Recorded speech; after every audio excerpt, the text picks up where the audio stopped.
Praise the lord, హల్లెలూయా. దేవుని నామానికి మహిమ కలుగును గాక. నేటి దేవుని మాట అనే శీర్షిక కోసం వేచి ఉన్న మీ అందరికీ యేసయ్య శక్తి కలిగిన నామంలో మా వందనాలు తెలియచేస్తూ ఉన్నాం. బాగున్నారా? దేవుని మహాకృప, ఆయన మహా కనికరాన్ని బట్టి మనందరం క్షేమంగా ఆరోగ్యంగా ఉంటూ అంత మాత్రమే కాదు, దేవుని యొక్క వాక్యాన్ని ప్రతిరోజు వినడానికి దేవుడు ఎంతో దయ చూపిస్తూ ఉన్నారు. ఆ గొప్ప దేవునికి మహిమ కలుగును గాక. ఈరోజు నేటి దేవుని మాట అనే శీర్షికలో దేవుడు మనకివ్వబోతున్న మాటను ఒక్కసారి మనం చూద్దాం. కొరింథీయులకు రాసిన 2వ పత్రిక 10వ అధ్యాయము 4వ వచనం చదువుతూ ఉన్నాను. మా యుద్ధోపకరణములు శరీర సంబంధమైనవి కావు గాని దేవుని ఎదుట దుర్గములను పడద్రోయజాలనంత బలము కలవై ఉన్నవని అపోస్తలుడైన పౌలు కొరింథీ సంఘానికి ఉత్తరం రాస్తూ చాలా చక్కని మాట చెబుతూ ఉన్నారు. విశ్వాసులంగా, క్రైస్తవులంగా దేవుడు మనకి యుద్ధోపకరణాలు, యుద్ధానికి ఉపయోగపడే ఉపకరణాలని దేవుడు మనకిచ్చాడు కదా.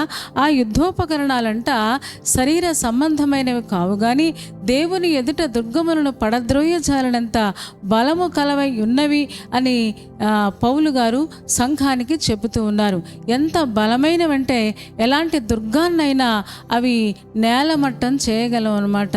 ఈరోజున విశ్వాసులు గ్రహించాలి, లోకంలో అందరూ యుద్ధం చేసినట్టుగా విశ్వాసులు యుద్ధం చేయకూడదు. లోకంలో యుద్ధ నీతి వేరు, విశ్వాసుల యుద్ధాలు వేరుగా ఉంటాయి. మనం పోరాడేది అంధకార సంబంధులైన ప్రధానులతో కదా మనం పోరాడుతున్నాం. ఆకాశమందుల దురాత్మలతో, చీకటి శక్తులతో మనం పోరాడుతూ ఉన్నాం. పోరాడేటప్పుడు మనము లోక సంబంధమైన నీతిని ఉపయోగించి మనం యుద్ధంలో పాల్గొంటే మనము కూడా సాతాను చేతికి చిక్కేస్తాం. అందుకనే ఈ రోజున పౌలు గారి ద్వారా మనందరికీ దేవుడు సెలవిస్తున్న మాట, మన యుద్ధోపకరణములు ఈ శరీర సంబంధమైనవి ఎంత మాత్రము కాదు కానీ అవి దేవుడిచ్చే సర్వాంగ కవచమై ఉన్నదిని మన ఎఫెసీ పత్రికలో మనం నేర్చుకుంటాం. ఈ రోజున చాలాసార్లు అన్యులు తిట్టారు అనుకోండి, వాళ్ళకు 10 మాటలంటే మనం ఒక 20 మాటలు అంటాం. వాళ్ళు ఏదైనా ఒకటి కొట్టారనుకోండి, మనం 4 దెబ్బలు వేస్తాం. ఏమండి, అది లోకంలో వాళ్ళు చేసే పని. కానీ విశ్వాసుల యుద్ధాలు అలాగా ఉండవు అని లేఖనం ద్వారా మనం నేర్చుకుంటూ ఉన్నాం. మనం చూద్దామా ఒక్కసారి? సమూయేలు రాసిన మొదటి గ్రంథము 17వ అధ్యాయంలో దావీదు యుద్ధానికి వెళ్ళేటప్పుడు ఏం చేశాడో అక్కడ చాలా చక్కగా చూడండి. మనందరికీ తెలుసు, దావీదు గొలియాతు గురించిన విషయాలు మనందరికీ తెలుసు. సమూయేలు రాసిన మొదటి గ్రంథము 17వ అధ్యాయములో ఈ మాట నేను చదువుతూ ఉన్నాను, మీరు కూడా ఒక్కసారి చూడండి. 38వ వచనం. పిమ్మట సౌలు తన యుద్ధ వస్త్రములను దావీదునకు ధరింపచేసి రాగి శిరస్త్రాణం ఒక్కటి అతనికి కట్టి యుద్ధ కవచము తొడిగించెను. ఈ సామగ్రి దావీదునకు వాడుకలేదు గనుక తాను తొడిగిన వాటిపైన కత్తి కట్టుకొన వెళ్ళకలిగినది లేనిది చూచుకొనిన తరువాత దావీదు, ఇవి నాకు వాడుకలేదు, వీటితో నేను వెళ్ళలేనని సౌలుతో చెప్పి వాటిని తీసివేసి తన కర్ర చేత పట్టుకొని ఏటి లోయలో నుండి 5 నున్నని రాళ్లను ఏరుకొని తన యొద్దనున్న చిక్కములో ఉంచుకొని వడిసెల చేత పట్టుకొని ఆ ఫిలిష్తీని చేరువకు పోయెను అని మనం చదువుతున్నాం. ఏమండి, రాజైన సౌలు తన యుద్ధ కవచాన్ని, యుద్ధ వస్త్రాలను, రాగి శిరస్త్రాణాన్ని ఇచ్చాడు అంట దావీదుకి. సాధారణంగా దావీదు యవనస్తుడు కదా. ఏమంటే బాలుడికి రకరకాల కోరికలు ఉంటాయి. రాజు కాకుండానే రాజు యొక్క యుద్ధ వస్త్రాలు వేసుకునే అవకాశం వచ్చినప్పుడు సాధారణంగా మనమైతే ఏమనుకుంటామంటే, మంచి అవకాశం వచ్చింది, నన్ను కూడా అందరూ రాజుగా అనుకుంటారు, అందరూ పొగుడుతారు, అందరూ కీర్తిస్తారు అని మనం చక్కగా అవి తీసుకుని వేసుకునే వాళ్ళమేమో. మరి ఇక్కడ చూడండి, అక్కడ సౌలు రాజుగారు యుద్ధ వస్త్రాలను ఇచ్చారు. అంత మాత్రమే కాదు, రాగి శిరస్త్రాణం ఇచ్చారు, అతనికి కట్టాడంట, యుద్ధ కవచాన్ని కూడా తొడిగించాడు అంట. మరి ఇన్ని పనులు చేస్తే వేయించుకున్నాడు కానీ దావీదు తను వెళ్ళగలిగింది లేనిది చూసుకొని అని మనం చూస్తూ ఉన్నాం. అంటే తనేమో బాలుడు, తను వేసుకున్న డ్రెస్ ఏమో చాలా ఎత్తైన రాజు సౌలు కదా, ఆ రాజుగారి డ్రెస్ వేసుకున్నాడు. నేను అనుకుంటాను ఆ డ్రెస్ వేసుకుంటే చాలా లూజుగా అతనికి అనిపించిందేమో. నడుస్తూ ఉంటే అతనితో పాటు అవి కూడా ఊగుతున్నాయి. ఊగుతున్నాయేమో, మరి ఇలాగ ఊగే వాటితో తన యుద్ధం చేయలేడు కదా. ఏమంటే దావీదు తన కోరికను అణుచుకున్నవాడే, అవన్నీ వెళ్ళగలిగింది లేనిది చూసుకున్నాడు. చూసుకొని చెప్పాడంట, నాకు వీటితో వాడుక లేదు అని చెప్పాడు. అంటే డినై చేశాడు, నాకు ఇవ్వద్దు, నేను వీటితో యుద్ధం చేయలేను, ఎందుకంటే మా యుద్ధోపకరణములు ఈ లోక సంబంధమైనవి కాదు, కానీ అవి దేవుని దుర్గములను పడద్రోయజాలనంత బలము కలమై ఉన్నవని చెప్పాడు కదా. ఆ గొప్ప యుద్ధోపకరణాలు నా దేవుడే నాకు ఇచ్చాడు అన్నట్టుగా అతను అవన్నీ డినై చేసేసి అవన్నీ పక్కన పెట్టి యుద్ధ రంగంలోకి ఫిలిష్తీని చేరువకు పోయెను అని మనం చూస్తూ ఉన్నాం.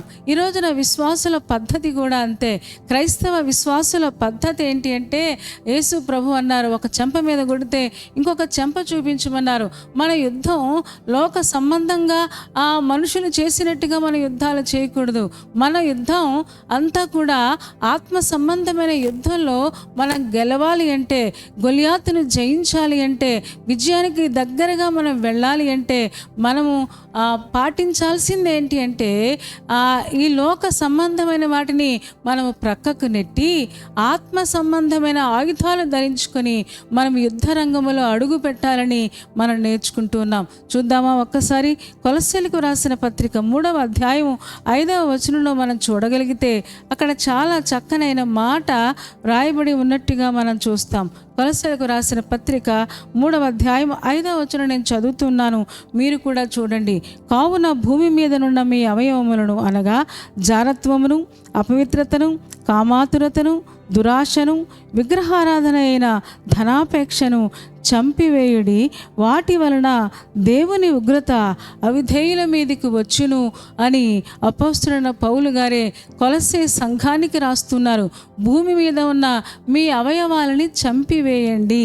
ఏంటి అవయవాలంటే జారత్వము, జారిపోయే స్వభావము, విశ్వాసములో జారిపోవడం, భక్తిలో జారిపోవడం, అపవిత్రత, లోక సంబంధమైన దురాశలు అవన్నీ కూడా పక్కకి నెట్టేయండి. అపవిత్రతను పక్కకి నెట్టివేయండి. అది చెప్తున్నాడు. కామాతురత, దురాశ, అలాగే ధనాపేక్షను మీరు చంపివేయండి అని చెప్పడం మనం చూస్తున్నాం. అంటే వాటిని అసలు మీరు కోరుకోవద్దు. వాటి ద్వారా ఒకవేళ అవి మనలో ఉంటే గనుక మనకి జయం అనేది రాదు. మనలో ఉంటే గనుక మనము గొలియాతును జయించలేము. మనలో ఉంటే గనుక మనము సమస్యలను జయించలేము, విజయాన్ని పొందుకోలేము. ఈ రోజున విజయం మనకు కావాలి అంటే, జయం మనకు కావాలి అంటే భూమి మీద ఉన్న మీ అవయవాలను, ధనాపేక్ష, అపవిత్రత, వీటన్నిటి నుంచి మీరు విడుదల పొందండి. మన యుద్ధోపకరణములు ఈ లోక సంబంధమైనవి కాదు, శరీర సంబంధమైనవి కాదు. ఇక్కడ చూసారా, దావీదు సౌలు ఇచ్చిన ఆ యుద్ధ వస్త్రాలు తీసుకున్నాడు, రాగి శిరస్త్రాణం తీసుకున్నాడు, వెళ్ళగలిగింది లేనిది చూసుకున్నాడు. ఏమంటే మొహమాటం లేకుండా చెప్పాడు, నాకు వీటితో వాడుక లేదు, నాకు అసలు ఎప్పుడూ నాకు అలవాటే లేదు, కాబట్టి రాజా మీరేమీ అనుకోకండి, నాకు వీటితో వాడుక లేదు కనుక వీటితో నేను యుద్ధాన్ని చేయలేను, నాకు ఒక వాడుక ఉంది, ఆ వాడుకతో నేను గొలియాతును జయిస్తాను అని ఫిలిష్తీనుకు చేరువకు పోయినట్టుగా మనం చూస్తూ ఉన్నాం. ఈరోజున క్రైస్తవ విశ్వాసులు కూడా ఇదే చేయాలి. ఈ లోక సంబంధమైన ఆయుధాలతో మనకు పని లేదు. మన ఆయుధాలు వేరుగా ఉన్నాయి.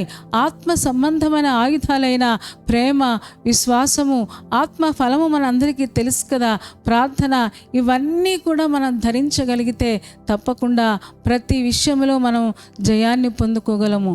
అట్టి కృప దేవుడు మనందరికీ దయచేయునుగాక. తలలు వంచండి, కళ్ళు మూసుకోండి, చిన్న మాట ప్రార్థన చేద్దాం. పరిశుద్ధుడా, ప్రేమ కలిగిన మా తండ్రి, నీ బంగారు పాదములకు వేలాది వందనాలు, స్తోత్రాలు చెల్లిస్తూ ఉన్నాం. ఈరోజు మీరు మాతో మాట్లాడిన ఈ శ్రేష్టమైన మాటల కోసం మీకు వందనాలు చెల్లిస్తూ ఉన్నాం. దేన్ని డినై చేయాలో దాన్ని మాకు నేర్పించుము. మా యుద్ధోపకరణములు, మా యుద్ధానికి సంబంధించిన పద్ధతులు ఈ లోక సంబంధమైనవి కాదు అని మీరు మాకు నేర్పిస్తూ ఉన్నారు. ఆత్మ సంబంధమైన యుద్ధములో ఉన్న మేము నాయన మీరిచ్చే సర్వాంగ కవచాన్ని ధరించుకున్న వారమై నాయన దావీదు ఎలాగైతే గొలియాతు మీద యుద్ధానికి వెళ్ళి జయాన్ని పొందాడో మేము కూడా సాతాను తంత్రాల మీద విజయాన్ని పొందడానికి మా చేతులను బలపరచుము తండ్రి. మమ్మల్ని బలపరచుమని ప్రార్థిస్తూ ఉన్నాం. నీ కృపకు అప్పగించుకుంటూ నాయన చేరి వచ్చిన ఒక్కొక్క విశ్వాసిని బలపరచండి. నేను ఎవరైతే బాధల్లో, సమస్యలలో, వేదనల మధ్యలో నలిగిపోతూ ఉన్నారో వారందరికీ విడుదల దయచేయము. ఈరోజు పుట్టినరోజు, పెళ్లి రోజు జరుపుకుంటున్న వారికి నిండారులుగా దీవించుము. ప్రయాణాలలో వెళుతున్న వారికి సహాయం చేయండి. అంత మాత్రమే కదా, ఎగ్జామ్స్ రాస్తున్న వారికి, ఇంటర్వ్యూకి వెళుతున్న వారికి మీరే కృపను చూపించండి. మహిమ, ఘనత, ప్రభావాలు పొందుకోమని యేసయ్య శక్తి కలిగిన నామములో ప్రార్థించి వేడుకొనుచున్నాము తండ్రి. ఆమేన్. ఆమెన్ చెప్పారు కదా అందరూ. చాలా సంతోషం. చాలా ఓపికగా, శ్రద్ధగా దేవుని యొక్క వాక్యాన్ని మీరు వింటూ ఉన్నారు. మిమ్మల్ని బట్టి చాలా సంతోషిస్తూ ఉన్న కార్యక్రమం మీకు నచ్చితే లైక్ చేయండి, షేర్ చేయండి, కామెంట్ పెట్టండి. అంత మాత్రమే కదా, ఇంకా ఛానల్ని సబ్స్క్రైబ్ చేసుకోకపోతే డాక్టర్ స్వరూప స్పర్జన్ అనే ఈ ఛానల్ని సబ్స్క్రైబ్ చేసుకోండి. తద్వారా నోటిఫికేషన్స్ అన్నీ మీకు వస్తాయి. మా కార్యక్రమాలన్నీ మీరు చూడొచ్చు. సరేనా అండి? దేవుని చిత్తమైతే మరలా రేపు ఉదయం మళ్ళీ కలుసుకుందాం. అప్పటి వరకు దేవుని మహాకృప మనందరికీ తోడే ఉండునుగాక. Amen, amen, amen.